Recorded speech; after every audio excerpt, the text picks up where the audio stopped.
বাহিরে প্রচন্ড ঝড় হচ্ছে। ওগো, আমার খুব ভয় করছে জানো। কদিন থেকে মা বাবাকে দেখতে যাব বলছি, সময় হয়েই উঠছে না।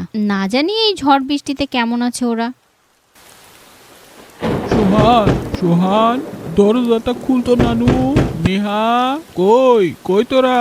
সোহান, আব্বা, আপনি আর মা এত রাতে এখানে? আসেন, ভিতরে আসেন। হ্যাঁ, এখন বলেন আব্বা, হঠাৎ না বলে আপনি মাকে নিয়ে এত রাতে কোনো সমস্যা হয়েছে কি? আমাদেরকে ফোন করলেই তো আমরা চলে যেতাম। আপনার মেয়ে ভাবছিল পরশুদিন যাবে, ও সারাদিন আপনাদের কথাই বলছিল। হোহ, কি আর কমু বাবা, আজকে বিকালে সেই ঝড় আসিছিল। তোমার শাশুড়ি রান্নাঘরে গেছিল কপাট বন্ধ করবে, যায় দেখে এত পানি হসে। আমি তো তেমন গুরুত্বই দিইনি। তারপর তোমার শাশুড়ি আমাক দেখালো চালের কাঠগুলা পানি পড়ে পড়ে পচে গেছে। তেমন কিছু বুঝার আগেই গায়ের উপর ভেঙে পড়ে গেছে। তাড়াতাড়ি আমি তোমার শাশুড়িকে নিয়ে কোন রকম ঘর থেকে খালি বেড়াছি। তারপর তো সব একেবারে শেষ। ঘরের চাল ভেঙে পড়ে যায়, একেবারে ঘর পুরাই শেষ। কি, ঘর ভেঙে পড়েছে? মা, তোমার কোনো জায়গায় লাগেনি তো? বাবা, তুমি ঠিক আছো তো? সকাল থেকে আমার মন কু ডাকছিল। বারবার সোহানের বাবাকে কালকে থেকে তোমাদের কথাই বলছি। একটা যদি কিছু হয়ে যেত তাহলে কি হতো বলো তো?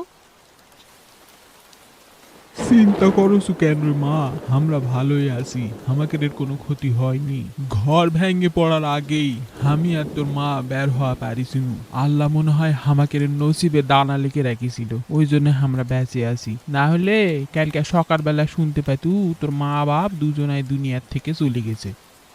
কি যে বলো না বাবা, এসব বলো না তো। তোমরা আমার বাড়িতে সুস্থভাবে আসছো, আমি তাতেই অনেক খুশি। তোমরা অনেক দূর থেকে হেঁটে আসছো, নিশ্চয়ই রাতে কিছু খাওনি। আচ্ছা, তোমরা হাত মুখ ধুয়ে নাও, আমি খাবার ব্যবস্থা করছি।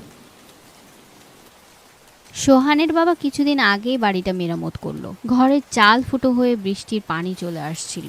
এখন হাতে তো অত টাকা পয়সাও নেই যে বাবাকে দিয়ে সাহায্য করব। আর আমি তো জানি আমার বাবার আর্থিক অবস্থা।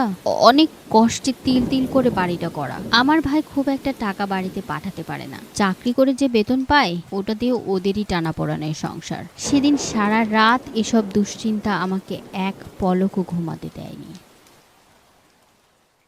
এরকম আরো মজার মজার ভিডিও পেতে এখনই সাবস্ক্রাইব করুন।